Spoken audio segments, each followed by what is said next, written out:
할렐루야. 사랑하는 성도 여러분, 9월 25일 토요일 새벽 만나입니다. 하나님은 우리가 정말 어렵고 힘든 일을 당하기 전에 반드시 누군가를 통해서 위로하신 다음에 그리고 그 일을 감당하게 하시는 분이지요. 바울을 죽이기 전에 먹지도 마시지도 않겠다고 맹세한 40명. 그 밤에 주님께서 친히 바울을 찾아오셔서 바울에게 사명을 일깨워 주심으로 그 고난을 이기게 하셨습니다.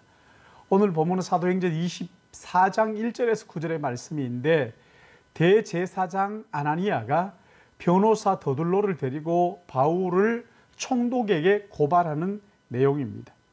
닷새 후에 대제사장 아나니아가 어떤 장로들과 한 변호사 더둘로와 함께 내려와 총독 앞에서 바울을 고발하니라. 바울을 부르매 더둘로가 고발하여 이르되, 벨릭스 각하여, 우리가 당신을 힘입어 태평을 누리고 또 이 민족이 당신의 선견으로 말미암아 여러 가지로 개선된 것을 우리가 어느 모양으로나 어느 곳에서나 크게 감사하나이다.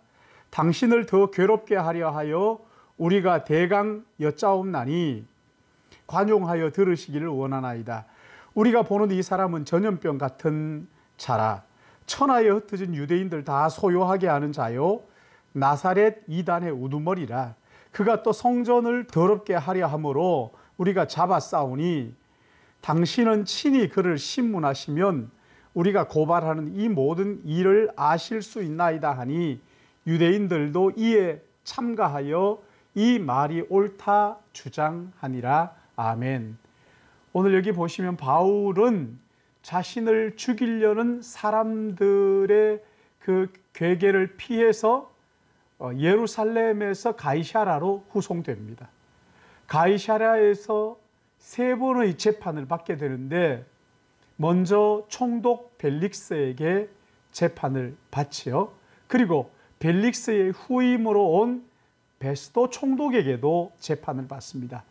그리고 아그리빠 왕에게 재판을 받는데, 이렇게 세 번에 걸쳐서 재판을 받게 되죠.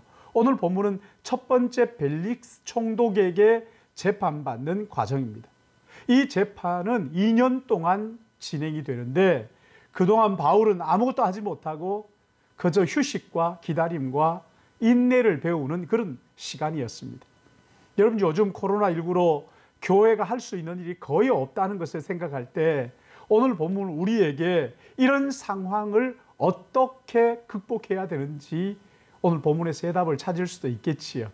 여기 먼저 1절 말씀을 보시면 대제사장 아나니아가 어떤 장로들과 변호사 더둘로와 함께 바울을 고발하는 것을 볼 수가 있습니다.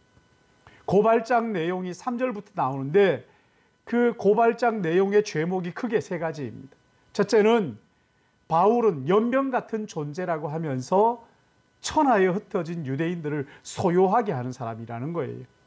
소요하게 한다는 것은 선동하여 반란을 일으키는 자라는 거죠. 두 번째 죄목은 나사렛 이단의 우두머리라는 거예요. 세 번째 죄목이 뭡니까? 성전을 더럽게 하려고 했다는 거예요. 여러분, 연병, 이거 얼마나 무서운지 요즘 우리 코로나19 가지고 체험을 하잖아요. 총독이 가장 관심을 보이는 것은 천하에 흩어진 유대인들을 선동하는, 반란을 일으키는 연병 같은 존재라는 것이지. 유대를 다스리는 총독에게 백성들이 소요를 일으킨다는 것은 가장 예민하게 여기는 거예요. 여러분, 우리나라에서도 그런 소요들 종종 보잖아요. 촛불 집회며 또 그 전에 소고기 파동이며 이런 소요들이 일어나는 것, 여러분 이거 아시지요?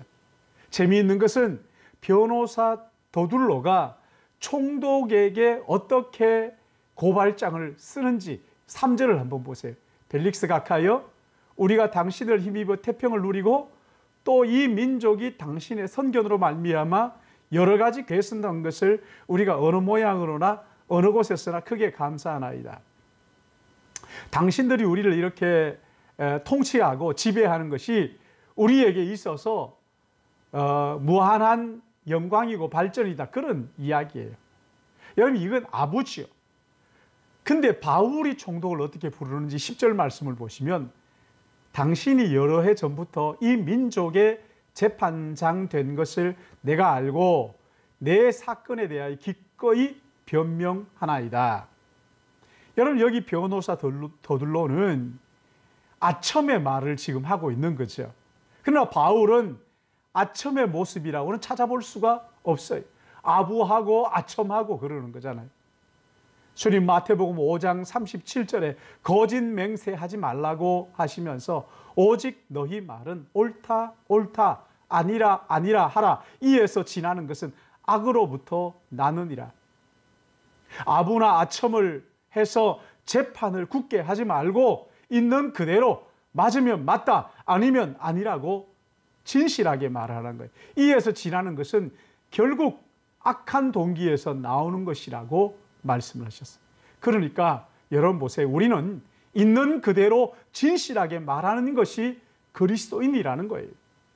잠언 17장 23절 말씀에도 보시면 악인은 사람의 품에서 뇌물을 받고 재판을 굽게 하느니라. 아첨과 아부하는 것 하나님 싫어하시는 악인들이나 하는 짓이라는 거예요. 그럼 우리는 어떻게 해야 됩니까? 손해를 보더라도 있는 그대로 진실을 솔직하게 말하면 되는 거예요. 계시록 21장에도 보시면 거짓말하는 자들은 꺼지지 않는 유황불에 던져질 것이라고 하셨고 하나님 나라에 결코 들어가지 못할 것이라고 말씀하셨어요. 사랑하는 성도 여러분, 우리가 어떻게 거짓말하지 않고 살 수 있겠어요? 여러분, 거짓말하지 않고 살 수 있겠습니까? 그러나 여러분, 거짓말을 안 하려고 하는 것뿐만 아니라 우리가 거짓말을 할 수밖에 없는 존재라는 것을 솔직하게 인정하고 고백하고 예수 그리스도의 십자가를 의지하고 성령의 인도하심을 구함으로 오늘 하루도 정직하고 진실하게 예, 아니요, 아니요 하는, 그래서 성령을 따라 행하시는 우리 모든 믿음의 가족들 되시기를 예수님의 이름으로 축복합니다. 기도하겠습니다. 사랑하시는 아버지 하나님, 바울을 예루살렘에서 가이사라로, 이제 가이사라에서 로마로, 그래서 총독들과 왕들 앞에서 하나님의 복음을 증언하도록 인도하시는 이 과정 속에 바울의 그 모습들을 바라보며 우리 자신을 돌아봅니다. 아버지 하나님, 어떤 상황 속에서도 진실을 정직하게 말할 줄 아는 저희들 되도록 인도하여 주시고, 이미 우리가 죄인으로 태어났기에 죄를 지을 수밖에 없고 거짓을 말할 수밖에 없는 그런 참 죄된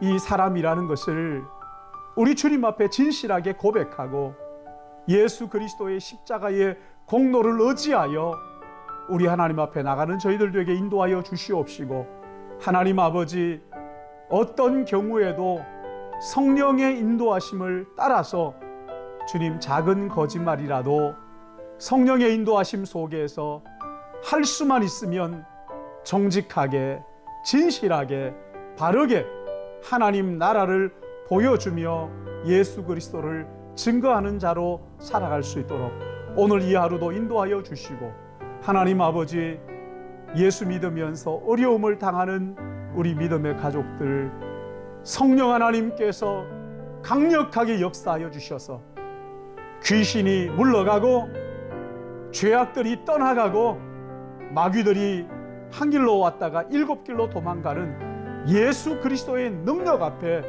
주님 승리를 맛보는 하루하루가 되도록 성령께서 은혜 내려주실 것을 간절히 바라옵고, 오늘 하루도 주여 우리를 진실하게 하시고 정직하게 하시고 예수 그리스도를 닮아가는 복된 하루 되게 인도하여 주시옵소서. 예수님의 이름으로 기도드리옵나이다. 아멘.